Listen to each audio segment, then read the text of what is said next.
Hello, ഇന്ന് cooking video ഒന്നല്ല കേട്ടോ. നമ്മുടെ കയ്യിലൊക്കെ ഇതുപോലെ കാലിയായ ബോട്ടിലൊക്കെ കാണുമല്ലോ. അത് വെച്ചിട്ട് നമുക്ക് ഫിഷ് വളർത്തുന്ന പോട്ടോ അല്ലെങ്കിൽ ഇൻഡോർ പ്ലാന്റ് ഒക്കെ വെക്കുന്ന ചെറിയ പോട്ടൊക്കെ റെഡിയാക്കി എടുത്താലോ.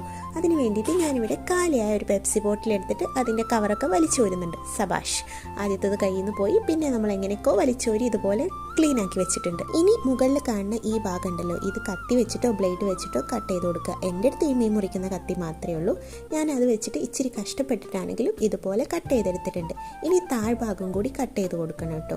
അതും കട്ട് ചെയ്തതിന് ശേഷം ആ താഴ്ഭാഗത്തിൻ്റെ അടിവശം ഉണ്ടല്ലോ, അവിടെ പെപ്സി ബോട്ടിലിൻ്റെ ലിഡില്ലേ അതേ അളവിൽ റൗണ്ട് ഷേപ്പിൽ കട്ട് ചെയ്ത് കൊടുക്കുക. ഞാൻ പറഞ്ഞില്ലേ, നമ്മുടെ കത്തി ഇച്ചിരി പ്രോബ്ലം ആയതുകൊണ്ട് റൗണ്ട് ഷേപ്പ് എന്ന് പറയാം. എന്നിട്ട് ഇതുപോലെ വെച്ച് കൊടുക്കുക കേട്ടോ. പിന്നെ ഞാൻ ചെറിയൊരു പെപ്സി ബോട്ടിലേക്ക് ഇതുപോലത്തെ ക്യൂട്ടായിട്ടുള്ള ഒരു പോട്ടും കൂടി റെഡിയാക്കി എടുത്തിട്ടുണ്ട് കേട്ടോ. ഇനി നമ്മളെ ഇഷ്ടത്തിനനുസരിച്ച് ഒന്നില്ലെങ്കിൽ ഫിഷ് വളർത്താം, അല്ലെങ്കിൽ നമുക്കിതാ ഇതുപോലെ മണി പ്ലാന്റോ അല്ലെങ്കിൽ ഇഷ്ടമുള്ള എന്ത് പ്ലാന്റ്